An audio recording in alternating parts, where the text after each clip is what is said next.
Hello, everyone.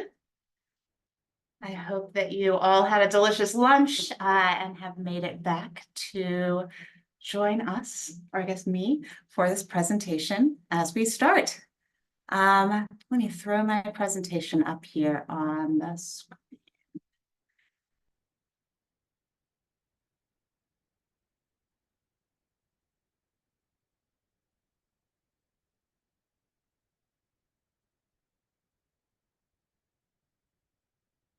All right. So hello, everyone. My name is Alexa Bosse, and I am with Hinge Collective, which is a public interest design firm. I am technically an architect, also trained as a landscape architect, but the work that we do here at Hinge Collective is very community focused and sort of in order to create public spaces that quality public spaces that are accessible to everyone, regardless of zip code or neighborhood or wherever we are. So today I am going to talk about inclusive decision-making strategies at 3 different scales. So here at Hinge Collective, we do sort of a really wide variety of things, as you're about to see during this presentation, from the sort of like citywide Philly tree plan that I'll talk about first. This was looking at the whole city of Philadelphia and engaging with residents throughout in order to develop a planning document, the city's first urban forestry strategic plan, which I'll talk about later, but it has been moving forward since we developed it. Then going from citywide, I'm going to talk about neighborhoods. So sort of figuring out how to have decision-making at a still quite large, geographically speaking, but a neighborhood plan. And then looking at the block scale, where I'm going to talk about a park that we did in Baltimore called the Unity Park. All right, so first of all, I'm going to start with the big question. Why community collaboration? You're all here, so you probably already all agree that community collaboration is important.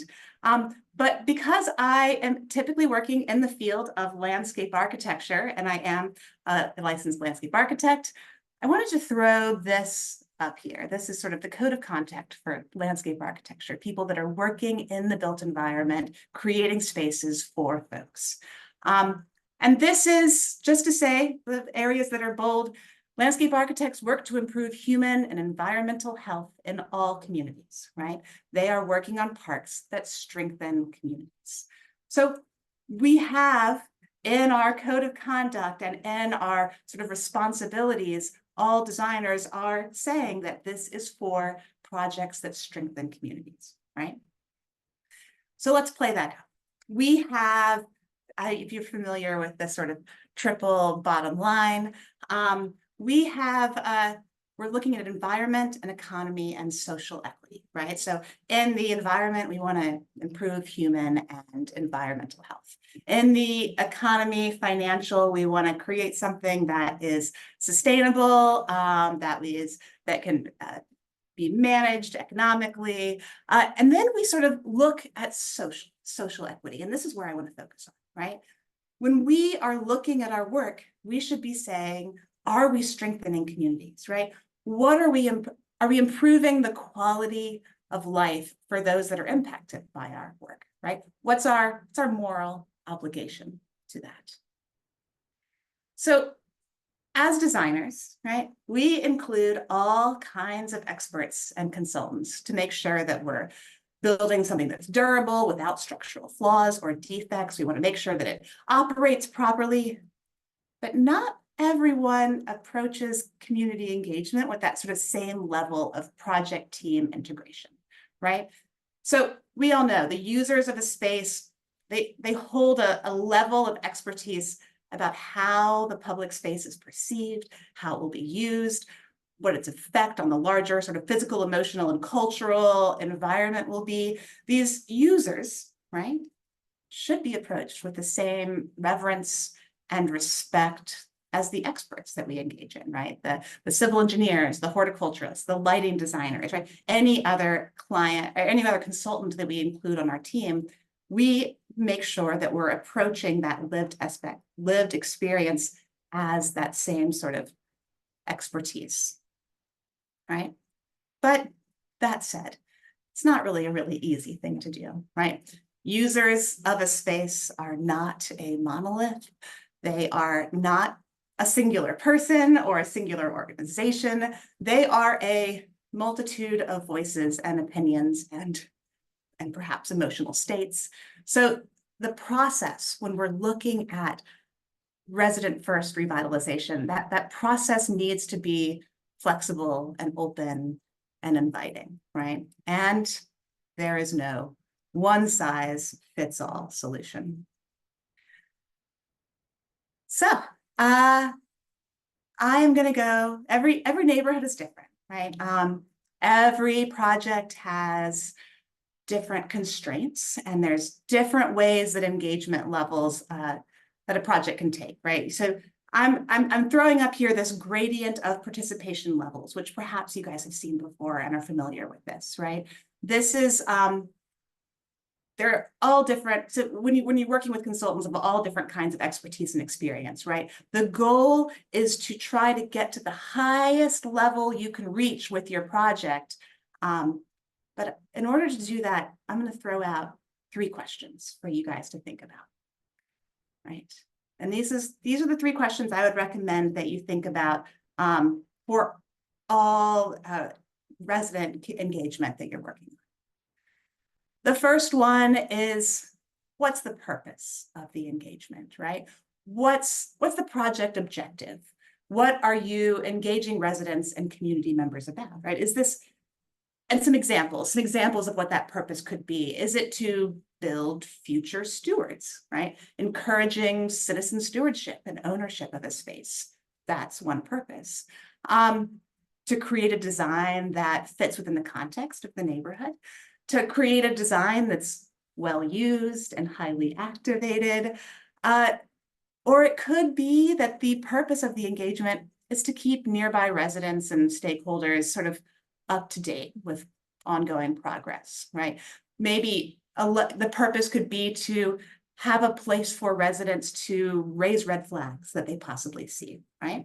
That's a lower level of engagement. But if that is what you're capable of doing, recognizing that upfront and being really honest with yourself and honest with the folks that you are engaging is really important, you know, to bring them into the team or to make sure that you are informing the community about it.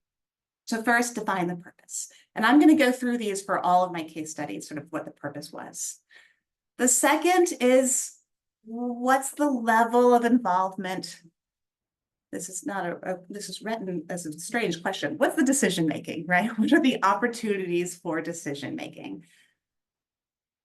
The greatest risk in developing an engagement process is asking people for their time and energy to provide their expertise about this lived experience, but the project doesn't actually have any space for their input to influence the outcome in a meaningful way, right? So in those situations, engagement could be worse than no engagement at all.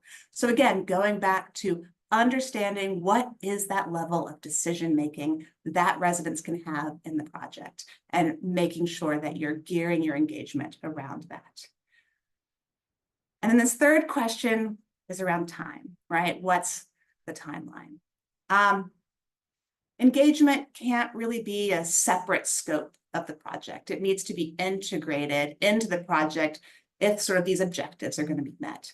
So the project schedule, the overall timeline, needs to align with the key points of interface and influence, right? We often say that you need to move at the speed of trust. And there's several different ways that you can gain trust. One is by investing the time in order to do it. Oftentimes what we are able to do at Hinge Collective is we borrow trust, so we can partner with organizations, community organizations that are embedded in the community, and we work hand in hand with them in order to understand the best way to work with the community, the best way to work with them. And we utilize the sort of time and trust and expertise that they have within the community to, you know, to help us out. So looking at that timeline. All right, so now I'm going to go into these 3 case studies. And I just want to throw out that I don't think that I have access to the chat. So that's okay. So someone will interrupt me if I need to stop and do anything else. Okay, so I am going to talk about the Philly Tree Plan. As I mentioned, this was the city's first urban forestry strategic plan. Slide. Okay. So this strategic plan was framed by 3 values, right? That were defined by the project team early and in advance of us being hired to do this plan. And those guiding values are environmental justice, which was very important, looking at trees and heat and all these various issues, air quality that they had to do with. Community engagement, so they were looking for a firm that was really willing to dive in and work with folks in order to sort of solve all of these great tree problems that everyone has been having. And then sustainability, so developing a plan that is able to be funded and and continue on. So first, I just want to show you why the city of Philadelphia was doing a Philly Tree Plan. So in 2019, they performed a canopy assessment. And this was sort of the first call to action, right? We saw that we only had a 20% canopy cover. There is often a goal in cities to get to a 30% target. So we discovered that Philadelphia, first of all, only had 20% canopy cover over the whole city. And we also discovered that in the previous 10 years, it had decreased by 6%. So it was declining, right? There were 1,000 football fields of trees lost during that time. So identifying not only how we could get to 30%, but how can we decrease the amount of trees that were currently being lost. So we our analysis also found like a slightly more urgent crisis, which was trees were not equitably distributed in the city, right? So if we're looking at 20% overall, that's sort of 60% in some neighborhoods and 5 to 8%, sort of the average of 6% in these other neighborhoods. And you can tell from these 2 pictures sort of the difference that makes in how you're feeling about these spaces. We also found that there were fewer trees in places with higher rates of poverty. So that probably isn't a big surprise. And we found that there were fewer trees in neighborhoods with more Black and brown residents. So this was absolutely 100% an equity issue of tree canopy cover across the city. We also, as part of this process and as part of the engagement process, we were very transparent about how we got here, right? This is showing a redlining map, which I'm sure you guys are all familiar with, but before we started the engagement process, we put together a series of presentations that sort of talked about why all of these inequities exist. And it's because of systemic racism over years and sort of like the planning repercussions that have come with that. So in order to combat that sort of canopy inequity, we had to confront the systems that created that equity. So we told the stories of redlining, we told the stories of various different things. Because it's not just redlining, but the redlining maps are an excellent visual description of it. We also saw that there's a 22-degree difference between the hottest and coolest places of the city of Philadelphia. Folks have been driving around and sort of taking these different measurements. So there was a recent white paper that came out by the USDA Forest Service that basically said that if we were able to get citywide and to that 30% canopy cover, we'd be saving 400 early deaths per year, which is significant. 400 deaths is very meaningful. So this red lighting practice has been correlated with all types of canopies. I'm sure you've all seen these. I'll move on to the good part. Another sort of systemic way that we got here is that trees are an investment, a continual investment that requires attention. So trees that are less invested in have a lower canopy. And there's also these sort of like neglected pop-up forests in between and in the alleys and vacant lots, right? So there are some places where vacancy has become these forests of what we would sort of call weed trees, right? So then it becomes a burden for those. It's both good because they are providing ecosystem services, but also they're sort of not the trees that are good ambassadors for more trees. Not all canopy is good canopy, is what I'm saying. So let's get to the meat of what I'm here to talk about for this. So for the tree plan, we were talking to 1.5 million residents here in Philadelphia. So we laid out this sort of 7-part engagement strategy, and each one of these things has a different purpose. It has a different audience, different sort of time commitments that we were asking for from people. So we wanted to provide an opportunity for everyone who wanted to participate in this process to be able to participate in this process. So if people wanted to like join our design team and have like multiple hours with us, there was a place for them in that neighborhood ambassador program. If people wanted to tag a photo of a tree that means a lot to them and tell us a story, they could do that in 5 minutes on the Instagram photo challenge, right? Or we had different stakeholder and workshops that ranged from 2 to half-day session, 2-hour to half-day sessions. So we made all of these opportunities that had different time commitments from folks and different ways that we could use that to gather information to come back into the plan. So I'm going to walk you through these 7 different things quickly. And I can tell that my formatting is a little messed up, but you guys are good with that. You'll follow along.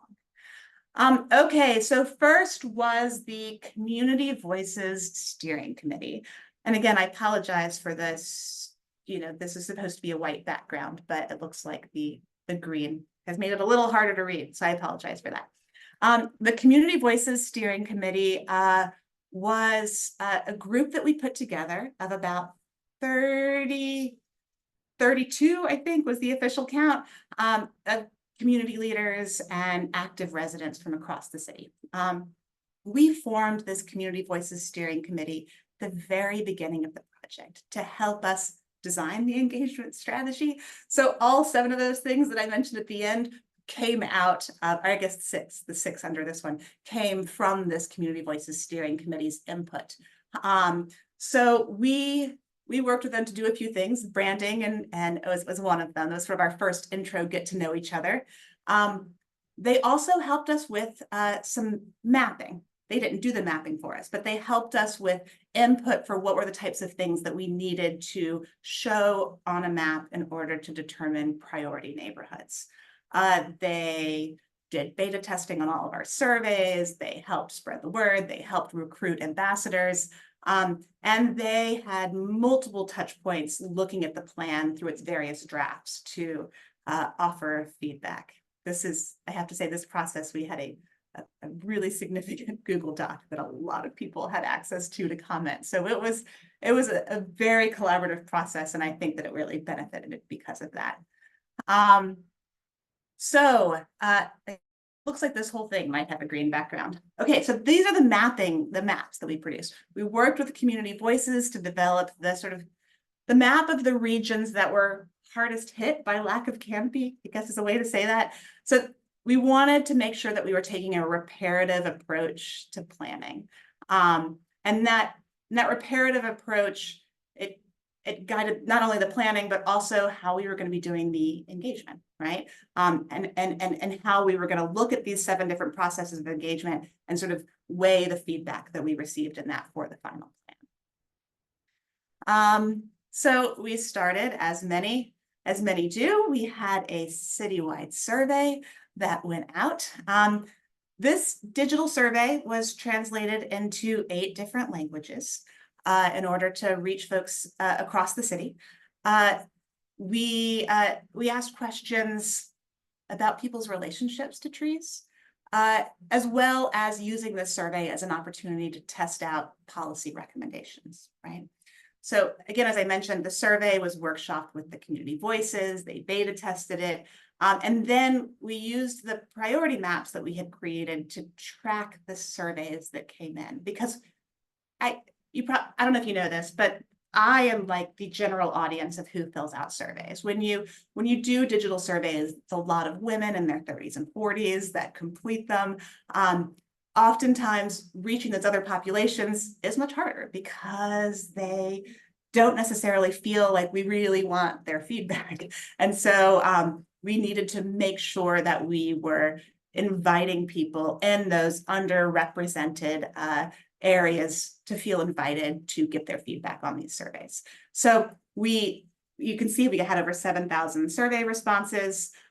And we had this halfway point where we'd gotten the surveys in and we saw that, as we expected, they were mostly white women. And then we went through sort of a phone calls and text messaging, and we had some youth that were working in these priority neighborhoods to go around. We had door hangers and yard signs really targeted on those areas that we weren't hearing from. And so we were able to make sure that these high priority areas were represented in the survey, thanks to that second push to be boots on the ground in that community. We also, I hope you're not as distracted by this green background as I am. We also went to existing community meetings. This is a map of the 32 separate community meetings that we went. We had a wonderful partner at Philadelphia Parks and Rec who was doing this for us. She visited these regular monthly meetings in order to sort of tell the story of inequity that we had put together, but also to get feedback on what are your burdens, what are the problems, why aren't there trees in your neighborhood, why don't, like, what's keeping you from that, right? What's the historical narrative that exists, which is very powerful. So again, we were able to touch about, a little over 800 residents through this. And she went to these 32 meetings initially. And then once we had a draft of the plan, she went back and gave the draft of the plan to all 32 of these meetings again, and got their feedback on it. This was our stakeholder organizations. So we had 7 different workshops. Some of these were virtual, 2 hours. Some of them were half days, depending on the groups we went with. But we had more than 122 people. We had 122 organizations that participated in these. And what they were these were discussions that we sort of were focusing on different aspects of things, whether it was sort of developers, working with developers, working with folks within the city that had large city lands, natural lands, talking to schools and educators. So all of these were wonderful workshops where we really got to dive into sort of barriers. And then again, this is what I mentioned about the sort of presentations that we put together in order to have full transparency with folks. So this is, we had a virtual open house. I should mention that this happened, this plan was developed in 2020 and 2021. So you'll see some masks. It was in a time that we'll all remember, but we didn't have any sort of like large public meeting gatherings. We had these smaller controlled ones where we were able to sort of take precautions, but for the sort of like big citywide, we created an online portal and we called it the Engagement Hub, where people could go and look at these different presentations, talk about this really laid out how we got to where we are and what sort of policy changes we need to do.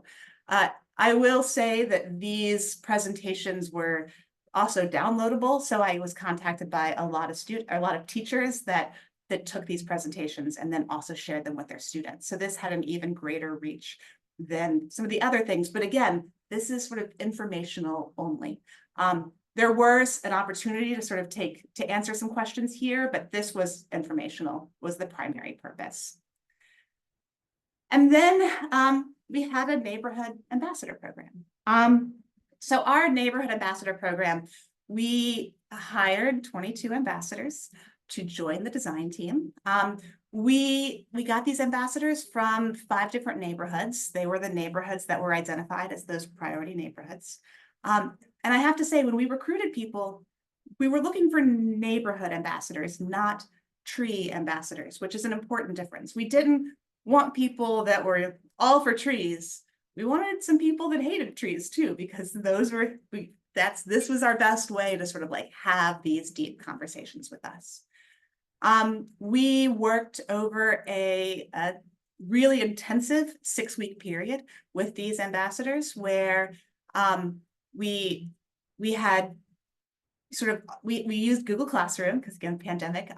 We had sort of online sessions that happened twice a week where we were able to sort of dive into these conversations about, I mean, really most of this was trust building. I'm gonna say the first half of it was showing up and listening long enough that they were then willing to share with us, right?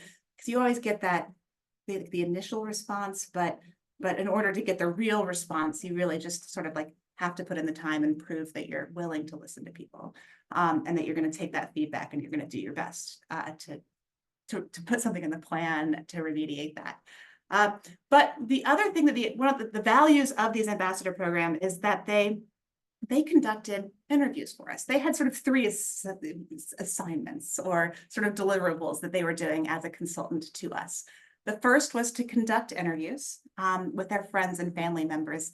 And this is another way that we borrowed trust, because they were interviewing people that they already knew, right? So instead of me standing on the corner and be like, hey, tell me why you cut down that tree in front of your house, they were people that could like really get into it. They recorded these, we transcribed them. We were able to sort of like find themes, like the big major themes that came out of these interviews. We had many discussions within the sort of 22 ambassadors where people were comparing their interviews and what they were. And I also want to say that some of these ambassador meetings were really hard. I'm just going to throw that out there. There were people that would get really mad and leave the call, and we'd be worried about whether they were going to come back. And, you know, but they did. And we, through this, we were able to like really get into the meat of these hard conversations with people that have never been asked before. So it was great. I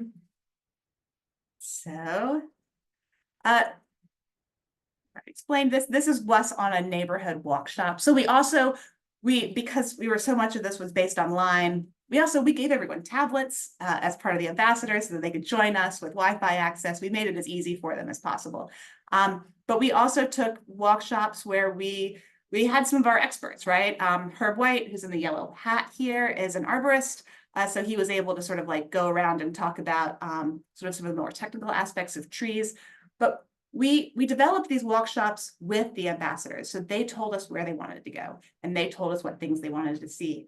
And oftentimes, almost all of these 5 workshops in these different neighborhoods included some time where you crossed a street and it went from trees to no trees. And this sort of feeling that like, oh, you can tell that you've left the white neighborhood and gone to the black neighborhood because the trees are all gone. And everyone felt this, right? The ambassadors felt this. They're like, I'm on the other side of the dividing line and no one cares about me anymore. So that was also challenging. They, after the interviews and these workshops, they also did a visual storytelling exercise. So we worked with a photographer, Sahar Costin Hardy, who came in and gave like a quick intro to cell phone photography, or folks could use the tablets that they had to sort of basically do a scavenger hunt of different types of photos with trees in order to sort of talk more about people's relationships with those trees. We had a sort of a final gathering where we shared, you can see all these photos that we shared. There are workshop notes and all of these quotes that we were getting from the interviews that had been conducted. It was this sort of intensive 6 weeks, we traveled a long way and learned so much from these people. And here are sort of some of those quotes that people came. So one thing that I didn't mention also was that in the survey, that survey back at the beginning that we had over 7,000 responses to, we asked people to share stories about trees. And so from those, we have over 1,200 stories that people shared, and some of them were folklore, some of it was poetry, some of it was sort of like these stories of tragic loss, or moving and feeling embraced by the outstretched arms of a tree, right? This like wide variety of stories that we created. But it was, I have to say that I felt really honored to be given all those stories that people shared. People really, it's like the amount of time and expertise that was given to us during this plan was just spectacular, and I really appreciate that. I'm going to fly through this so that I can get to the next case study, but basically we developed a Philly tree plan. You can look at it if you want. It's online somewhere. Some of the big, I can't step through all of them, but the big moves that came out of this and this engagement was sort of restructuring the way that the city approaches management of trees. And I will say that since this plan has come out, we now have the city's first urban forester, which is a high deputy position that is overseeing all of the things that are looking at trees. So until this point, there was no single person thinking about trees in Philadelphia. We also made recommendations to increase staff in community forestry and communication, sort of across the board. Also, most of the tree planting in Philly happens through partner organizations. So the recommendations that we had in the plan were really focused on coordinating these efforts with different people. Again, the importance of why we needed that sort of head person to be doing some of that coordination. And also, I mean, an investment in trees needs to be an investment in residents and communities, right? It can't just be in trees. So in the engagement, we learned that the best way to affect systems is to increase educational opportunities, right? Provide more opportunities for green jobs. And sort of the key to this plan is being successful, I guess, is the ability to maintain community leadership in the process of implementing the plan, right? So not like we engaged you once and done, but knowing that we were going to be coming back. And then also focusing on this like very specific neighborhood level planning. So from that priority map, we took every one of those sort of priority neighborhoods and calculated like what the strategy is not the same for each neighborhood, right? Some neighborhoods are like really densely packed with super skinny streets. And that's harder to plant trees on the streets there. Other neighborhoods have huge front yards and other things. So because of the built environment and the things, the sort of the ways and the locations where trees could be planted differed. So each neighborhood needed its own planning and its own engagement strategy moving forward. I'll also say that another big issue, it's not in these slides, was the sort of burden of trees, recognizing the burden of trees and creating programs that would reduce that burden, whether that's right now, residents in Philadelphia are responsible for the sidewalks. So the number one reason I hear for people not wanting trees on the street is because they break up the sidewalks. But if the city was responsible for the sidewalks, for example, then it would be a lot less burden on the residents. All right, so that gets through my big city. I could talk about that for hours. So if you want any questions, if you have any questions, ask me later. I'm going to move on to the neighborhood planning. So this is a project called Resilient Communities Stormwater Initiative, RCSI for short. This is a William Penn Foundation grant. The idea, and we're on a large team of 6 different organizations working on this. We are heading up the sort of engagement and data tracking for it. And this is an ongoing project. We are now in our 3rd year of this. So I will talk through our initial steps and then also where we're heading in the future. The idea is to look at green stormwater infrastructure. And for those of you that don't know what that is, green stormwater infrastructure is basically it's an engineered rain garden or a swale.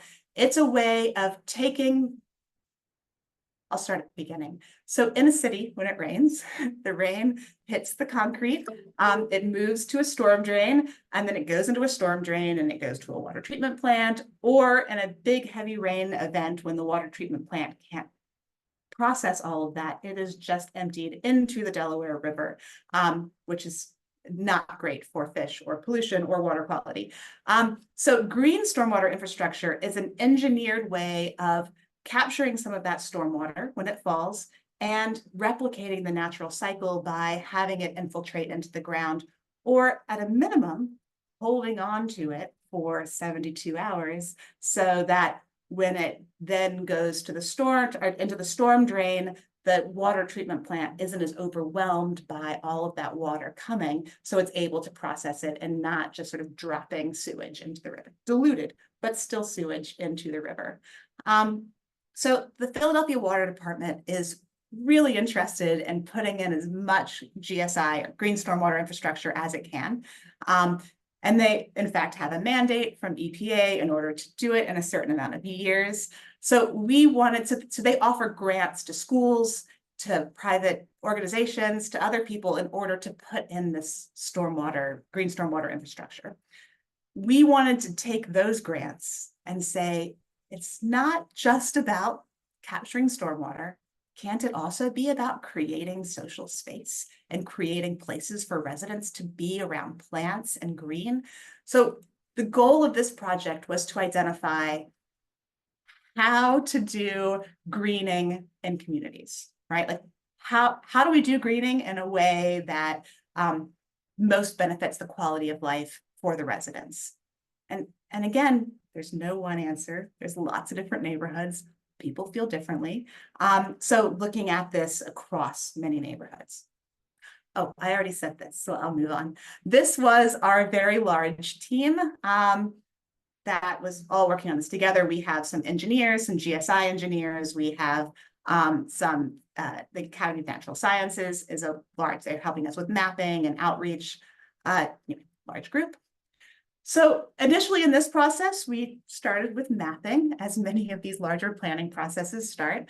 And we were looking for sort of weak sewer sheds. So I guess that's a funny way to say it. But we were looking at like sort of land cover sensitivity, rainfall sensitivity, social vulnerability, ecological vulnerability.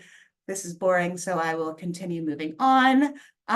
In short, we found 5 focus areas that sort of were those places where they had more overflows into the river. So they definitely needed more green stormwater infrastructure, more GSI, and we wanted to talk to them about how we could amplify that investment into making more social space. So this is the idea. We've got schools, we've got some shopping centers. Maybe they get some, they receive funding from the water department in order to put GSI on this private land. So there's investment going into the neighborhood, there's greening going into the neighborhood, but it's really just sort of like engineered stuff and some plants. Plants are good, but it's just not really inhabitable. So what if we start to connect these, right? This is trying to amplify impact. We start to connect these with maybe green corridors. Maybe there's some community gardens that are already there or want to be there. They start to pop up. Maybe there's pocket parks that start to come in. So over time, we start to say, how can this investment, because how can we use the investment PWD is getting to go after more grants to have more investment in this additional greening? So we started this process by holding workshops in all 5 of these neighborhoods plus a pilot. So to make sure we were doing it right. So 6 workshops overall. And this was sort of like, these were, yes, anyway, okay, sorry, I had speaker notes that are kind of helping me. So we went to these different neighborhoods and we held workshops, and this was a half-day workshop. If we start talking about sort of purpose and timeline and what's the goal and level of impact, the level of feedback that we can get from people, this was, I'm not gonna lie, a little challenging for us because it wasn't really clear what we were asking people. There wasn't immediate impact that people could have. We didn't have funding in hand to do anything. We just wanted to know if people were interested in more greening, what that looked like, right? And people have a lot of opinions about, should it have benches, should it not have benches, right? Who maintains it and all these other things. So in order to provide value to the folks that were participating, and I didn't talk about value, but not only did we stipended people, so everyone received a stipend for participating. We do $25 an hour. So for these half-day sessions, if it was 4 hours, then everyone got $100. So they came. We started it by doing a green stormwater infrastructure van tour. So for each of these neighborhoods, we found some examples of where this GSI was, and we stopped and we would go visit those. So people had an understanding of what this looks like and then how we can move from there. We then came back to like wherever we were meeting, and we had sort of a lunch and resource provider networking. Again, this is where I get into the value. We wanted to make sure that everyone here left with something, right? Whether that was a tool so that they could implement greening in their neighborhood on their own, connection to resource providers. In this instance, I'm showing everybody left with a fig tree, which was pretty fun. And then after that, we sat down and said, seen a lot, we've learned a lot. How can we best work with this community in order to increase the amount of green space? We also developed a resident resource guide as part of this process. We did not have it for the first workshop, but we learned really quickly that we were having workshops with block captains and leaders of community organizations and all sorts of like really active and engaged and informed people. And I mentioned in the tree plan, there are a lot of like resource providers that are really trying hard to make connections in neighborhoods.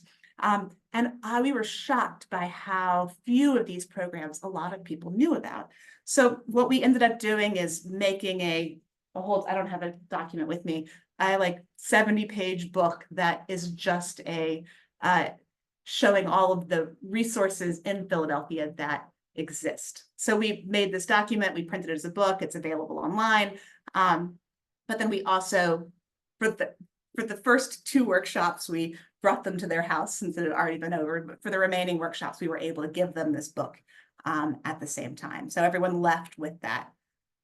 I'll also say, since this was last year, but since that, we've now translated this document into Spanish and Chinese, and we're having like 5,000 copies printed of it as we speak. So everyone in the city is very excited about handing this out, which is great. We then focused on one particular neighborhood. So in year 1, we looked at all 5 neighborhoods. We talked to people. Then we had a very complicated system of we want to do more in each of these neighborhoods, but we need to focus on one neighborhood at a time. So we started focusing on the neighborhood of King Sessing, which is in Southwest Philadelphia. So once we decided to work on that community, we held a series of community workshops. This was, again, in the 30 to 40 participants range. We met a few times. We gave everyone food every single time, local food providers, everyone was fed and happy.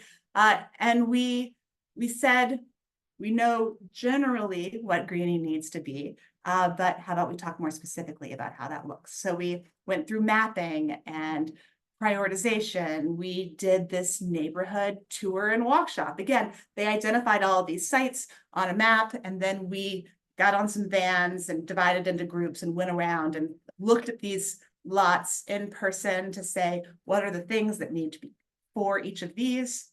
This is a picture of one of those.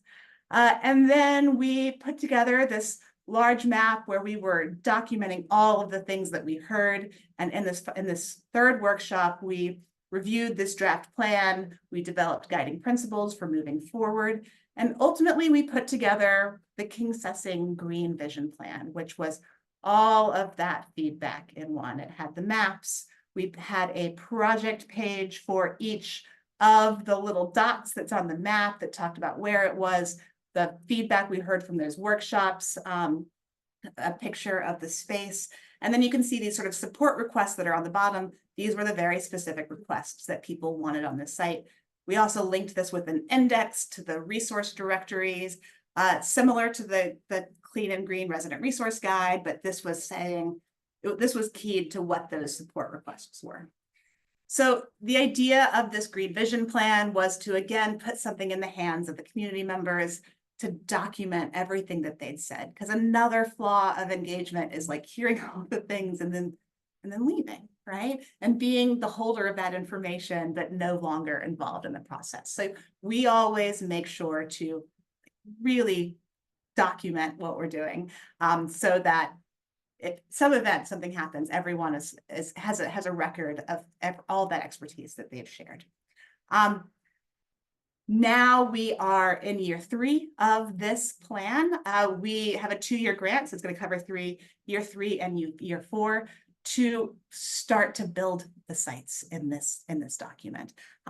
So I guess this is not a great image to talk you through it.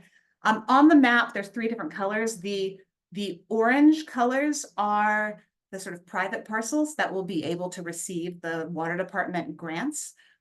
So several of those are moving forward. The dark blue and light blue are all of those other vacancies in the neighborhood. The dark blue ones have people that are already doing something there. It doesn't mean they own the land, but they're doing something there. There's a ton of gardens that are around in these vacant lands. So people are already sort of like using and have those spaces. The light blue dots are the ones that were identified as desperately in need of something else needing to go there. So we are now, we meet once a month, all in person with a group of 15 residents. We call them our King Sessing Working Group. They are still paid. They are paid to come every time they come. And we started in January. So in the last few months, we went from like the 50 projects that were identified in the Green Vision Plan to, we've narrowed it down to 12. And now we're going through the process of doing block specific engagement for each of those and coming up with designs for what those should be. So it's going from neighborhood to now what we're calling cluster, which might include like 2 or 3 blocks where we're holding workshops for each of those smaller clusters. So that's what's on my docket for this summer, is to have a bunch of workshops with folks in this King Sessing neighborhood. And then we will be able to sort of present, not quite shovel ready, but projects that other members of this RCSI team are actively going after grants and additional support to sort of make these a reality. So it's a good team. It's been pretty exciting. And I'm gonna go through my last project really fast. This is Unity Park. It's a good lead in. It's sort of what's happening from RCSI, the Green Vision Plan right now, is now we're looking at a specific vacant parcel. So this, before it was called Unity Park, this is located in West Baltimore. It is, there is a great organization, Bon Secours, which is a hospital, but they also have a large sort of community works is the name of the sort of neighborhood facing portion of it. They also are an affordable housing developer. So they have, I believe it was like 115 or 120 affordable family units within 1 block of this vacant parcel. And there was nowhere outside for anyone to go. So there was no park, there was no sort of space where people felt comfortable, there was nowhere to get outside. And again, there's the issue of heat. This particular neighborhood is much hotter than other areas in Baltimore. And in this neighborhood, the closest pool, so in a way of like, how can you cool off in the summer? The closest pool was over 1 mile away. And in Baltimore, you do pay to go to the pool. Like $1 or $2. It's not a whole lot, but that is enough. Both the distance and the fact that you have to pay it. You don't ever want anyone to have to decide whether they could add a gallon of milk or send their kids to the pool in order to cool down. So we knew from the beginning from our client that this was going to be a park that had a very exciting water feature because we wanted to provide the opportunity for people to cool off in the summer. This is Shakira Franklin. I feel like this whole park is sort of a story of Shakira. She was one of now she works for Bosse, but at the time she was a resident in one of those housing units. She is still there also. But she had some young children. Her house backed up to this vacant lot. And she made this happen. She fought to Bosse, she brought it up, she advocated for it, and finally, because of her, Bosse said, "You're right, we have to build a park here." So this is her baby. I'd like to say it's my baby, but it's absolutely her baby. This is the lot. It's not terrible. This is actually 3 different parcels that were owned by 3 different people. But this is, oh, and I have here in my notes, it's 160 affordable family units that surround this. In 2012, there was a piece of play equipment that was here, sort of on the closer side of the image, but it was not in great shape. And so some neighbors, including Shakira, didn't really know who owned it. It was sort of the city of Philadelphia that was, or city of Wilmington, or city of Baltimore that was taking care of it. They asked that someone come and take better care of this lot. The playground was not in good shape, and so they came and they removed the playground equipment and left these huge holes in the ground where the foundations had been. It was not a good scene, and it didn't really help people feel loved. So we had to work with sort of like that history going into it. So we began this process on Shakira's birthday, I remember. We sort of facilitated a discussion with the sort of decision makers of Bosse. So we wanted to make sure that we were outlining those sort of questions that I laid out at the beginning, like, you are paying for it, client, Bosse. So what is the decision making? What are the goals? What are we trying to hit? So we facilitated this conversation where we, ultimately developed a mission statement, which was to create a safe place for children to play, where caregivers felt comfortable, had a water feature, it was free, it was beautiful, it was relaxing, and could be used for community events. So with that, we were ready to go. We ran an ambassador program here as well. This was a larger, it wasn't sort of like the 6-week compressed one that we had for the tree plan. We hired these 10 community design ambassadors, and they were with us for 6 months of this project and design, and they were phenomenal. Here's us in one of our workshop sessions. They had some similar things. They did this was our walk shop that we went on. One thing I learned during this walk shop is that people don't walk. Everyone would get in their car between these spaces that were only a block away from each other. So that was really good information, but we were able to walk with these folks to these different sort of community assets to understand what was in the neighborhood so that we weren't replicating anything, but also creating the stuff that was missed. We also did facilitation and interview training with these ambassadors. So again, that they could conduct peer interviews, really similar to what was happening in the tree plan. However, we workshopped all of the questions with them. So this is an image of one of them, but memories of spending time outdoors, or whether you're alone or with others, what questions about what makes you feel like home, what makes a space feel welcoming, these sort of like harder questions to answer. But again, we were borrowing the trust of the ambassadors in order to get us these real wide answers, the answers. And I have to say that some of the responses, again, they recorded them and shared them with us, and we were able to listen to them. But some of these answers were like, what makes you feel uncomfortable? It's when there's white people there, right? So I knew maybe having the expertise of these ambassadors to help us get these answers was really important. We knew up front that as the sort of design team, also not even from the neighborhood, we needed to step back and allow the ambassadors to guide as much of the engagement process as they possibly could, which they loved. So these interviews, I guess they allowed the design team to enter the homes of these residents, right? We got intimate details about their lives, but then then after that, they were like, what we need to do is we need to throw a party. So we threw a party in the lot. Here are some of our ambassadors. We had lots of food. We also invited absolutely everyone to set up a table, right? It was not, this was a whole fair. It wasn't just about like, come tell us what you want, but also some of our ambassadors were there. You could see one of our ambassadors was doing waxing. She did eyebrows waxing, set up a tent and did that. And it's a line to get it done. I loved it. But we also, during this, we had 5 engagement stations so that we could ask information from people, right? There were visual preferences. We asked people to use these stickers to talk about like what things they wanted in the park. One of the things I'm going to say about this is we limited people to only saying they could have like what 5 things of all of these do you want, so they couldn't just say yes to everything.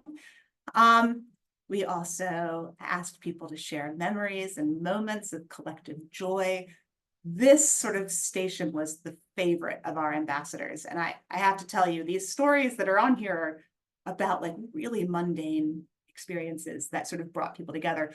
We did asset mapping, we had collages, but then we took all this information, the information from the interviews, we took information from from that party, and we developed sort of these personas for different types of people that want to be in the space. And what I want to say to this is when you say, hey, we're going to do a park, what do you want? Everyone says swings and slides, right? Like, I want swings and slides. But one of the things that we found out is like the swings and slides is not the most important part. The most important part is like a comfortable place for the caregiver to sit in the shade, right? Some other sort of areas, it being a restorative place, it being a place to bring families, a place of gathering. So it was helpful to create these personas because then we could test, like go back and look at those. We workshopped with the ambassadors. We did 3 different park designs with them, so they got to be landscape architects. We sketched together, and then we took those sketches and turned them into these 3 different ideas. These were all their ideas that we rendered. And then we threw another party, and we got people to give us feedback on that. We tested some of the early ideas. And then working again with these ambassadors, we combined these 3 into all of the most successful parts in order to develop this park. Those residents have now gone on to form a friends group. You can see Shakira here is wearing her Friends of Unity Park group. And then it just opened. So here's some pictures of it opening, just for fun. So the involvement here among the residents is so many of those ambassadors are still on this. They're planning events there. They're, they really have this enormous sense of ownership of this space that it's like barely even Bon Secours space. It really very much belongs to those ambassadors. A lot of photos. Here's one of our ambassadors. We put together an engagement book. Again, we really document everything that we do. So this is her looking at it and seeing that what she said happened. So I'm going to leave you with these questions to always think about the purpose. I think who's the audience you're trying to reach? That's part of the purpose of the engagement.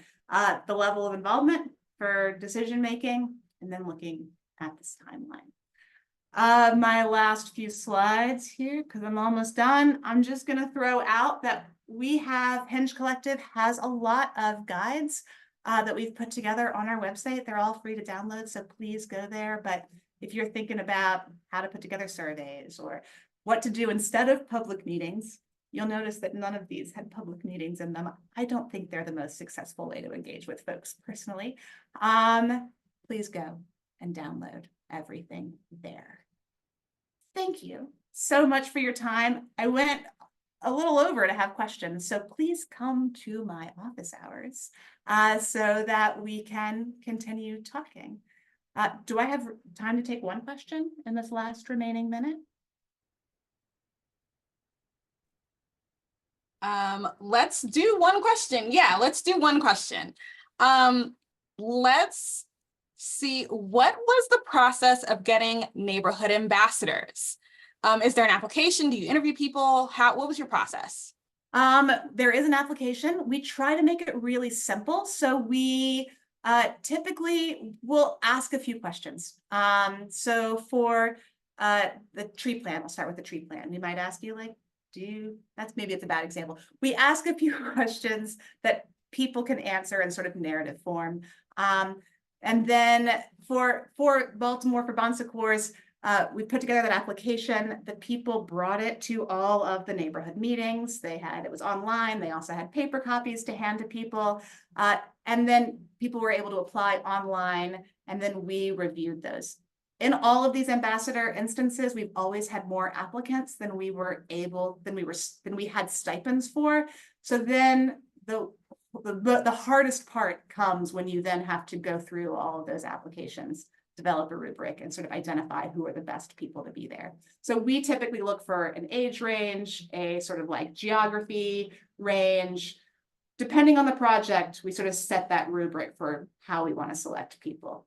But it's an online application that has 2 or 3 questions. Like if you were to, what's your favorite green space, for example? What's your, just to get people, just to understand a little bit more about people and their relationships to the things we want to talk to them about. Incredible.